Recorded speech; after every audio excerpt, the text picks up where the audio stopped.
Hello guys. My tripod is still lost. I'm sorry about that. It is 2024. It's currently January 3rd and I'm in the middle of my finals. Filming a YouTube video is probably not the best idea right now, but I did do my makeup because I'm going out for dinner. The lighting is terrible, it's getting dark outside, and I lost my tripod. So is the quality of this video the best? No. But do I have a solution for that? Yes, because I'm going to put my face in a corner like a streamer does of this video, because today's video is all about how I made my vision board.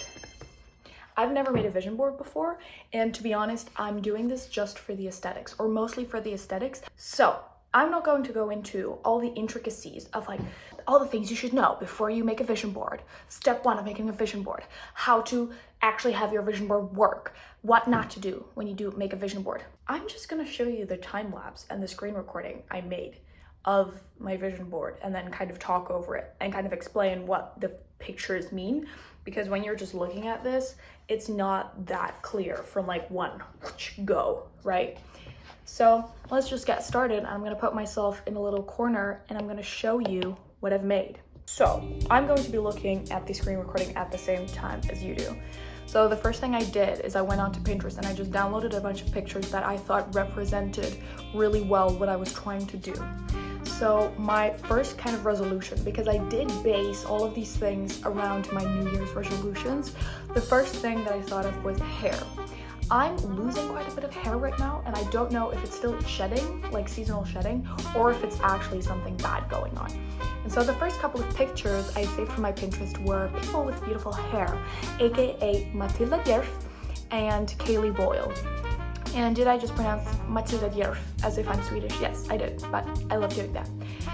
Kaylee Boyle is probably like the queen of hair care on TikTok, and I mean, it shows because her hair is beautiful. And she says she has thin hair, but honey, I'm not gonna untie my hair, you don't wanna see it, but I've been taking measures since last year to kind of better my hair care, because my mom and everybody I know has really thin hair in my family, and so I kind of want to just take better care of my hair and hopefully in that way also get a little bit of a more luscious hair, get more volume and just healthy hair.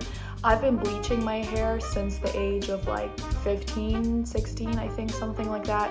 And so my hair was really fried. And so 2 months ago or something like that, I dyed it back to my natural color, although I don't even remember what that was, but I just dyed it this kind of weird brown. And honestly, it's not my favorite, but my hair just needed to be able to grow without me having to re-bleach my roots. And so hopefully, because I'm not bleaching my hair and taking better care of it, hopefully one day I can have long hair like Kaylee Boyle or Matilda Djerf. And then I know I don't have thick hair, I have really thin hair, so I will just like have to try and figure out hair care routines so that my hair looks voluminous, even though I have a lot of hair, hairdressers tell me, but I don't have thick hair. I have really thin hair. And I also don't have breakage, so I switched from my shampoo that's for like anti-breakage and really fragile hair from back when it was bleached to Erasmus Genesis, which is for anti-hair fall, because my hair does fall out from the follicle. So hopefully by using Erasmus Genesis, I will be able to do that. And I also restarted oiling my hair, and I have to remake some rosemary water so I can use rosemary water. I also have a nightly hair serum that I put on my scalp, but that's from The Ordinary. It's the caffeine solution, and I don't like it that much because it makes my hair really greasy really fast. Then, as I said, I dyed my hair my natural color so that it can grow without me having to dye it and further ruin it.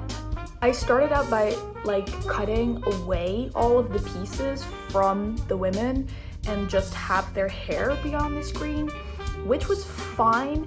But later on you'll see that I didn't do that as much because all of the other pictures I have are mostly like landscape pictures and pictures I want in their entirety. It'll be like nice and sophisticated in the bottom, and then it'll just be like pictures, but it doesn't bother me that much. But just because these were people and I wanted to optimize the space on the page, I just erased their background. I didn't want to put too much text on this as well. I just put 2024 on there because I know what it means, and I feel like if I put text on there, it takes away the focus from the pictures, and I didn't want that. So I know what the pictures mean for me, and I'm explaining it to you now too. so that was it for hair. The next thing I want to do more in 2024 is draw.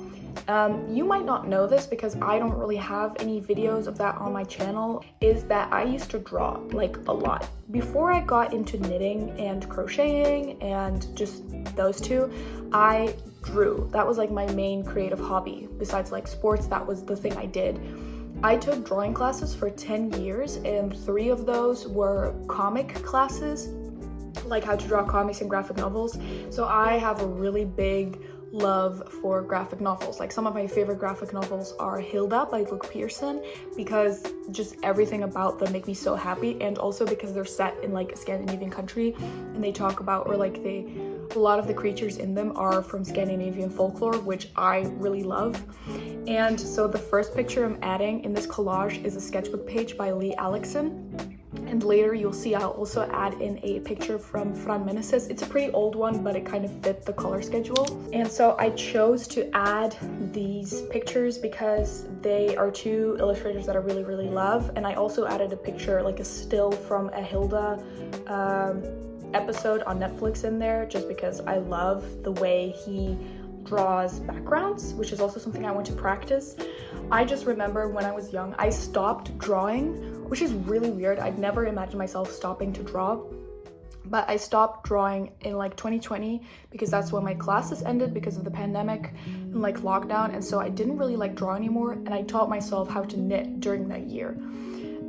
And I thought that would go well hand in hand, but I just got so sucked into knitting for 3 years that I just forgot about drawing. Or I didn't forget about it, but I just got rusty and burned out from it, and then I just never really picked it up again. I have a sketchbook, but it's just not, I don't treat it in the same way that I used to treat my sketchbooks. Like I used to treat my sketchbook with so much love, and like I would make every single page like a pretty entity, which people say you don't have to do with a sketchbook, but I personally just love putting so much attention, or like giving so much attention to one drawing, and I feel like I miss that a lot. Okay, to move on, I added a picture of Eva Milosh in there. Now, I don't really know why. I don't really watch any of her videos because I think they're pretty monotone and a little boring, but she has great hair, and I added her in because she never wears makeup, or very rarely. And I would like to, in 2024, be more comfortable with my face without makeup. I have very short eyelashes and I have a pretty square face, so when I'm not wearing makeup, I feel like I look very pale and I look dead, and I also don't look feminine, and I like to look feminine. I don't dress necessarily very feminine, but I like to have a feminine face. And of course it's genetically for her that she just has a very feminine face and she can pull it off, but I don't know, just like the idea, you know, she's comfortable even though she's like conventionally good looking without makeup. She's just confident in it. She doesn't wear makeup, and I still like to wear makeup. I don't wear makeup because I want to hide how I look. Like, so I wear colorful makeup because I like it, but I also want to feel more confident with just being me. Like, I never go to school without mascara. Like, my short eyelashes are one of my biggest insecurities. I need mascara in order to feel feminine, which I think is a bit of a flaw, or like not a flaw, but something I want to work on. Next thing I added in, this is not as much of a thing I want to manifest, but it's something that I want to be a lovely experience for when it happens.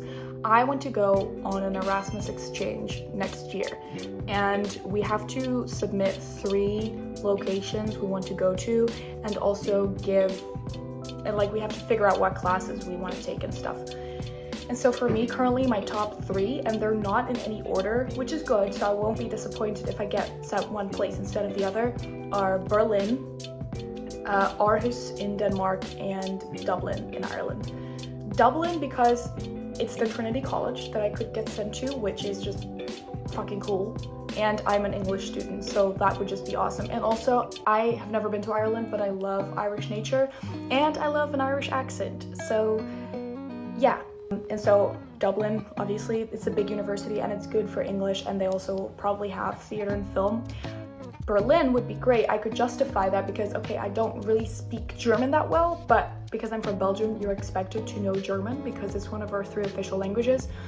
And I can justify saying like Berlin is a very important city for theater and film and the avant-garde, and you know that, so that would be good for that side of my study. And then the third option is Aarhus, which I don't really have a justification for, but then again, it makes more sense for an English student to go to Denmark than a French or a German or a Spanish student, you know, because in Scandinavia they most likely speak English, if any other language, right?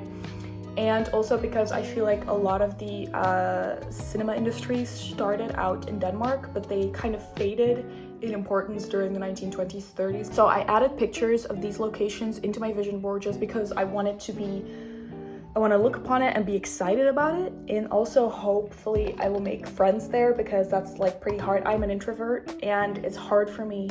Like, I'm an introvert, but I'm not shy, but I'm really bad at just walking up to people and being like, hey, what are y'all doing later? Like, hi, I'm an exchange student. I'm really bad at that, right? I get embarrassed easily.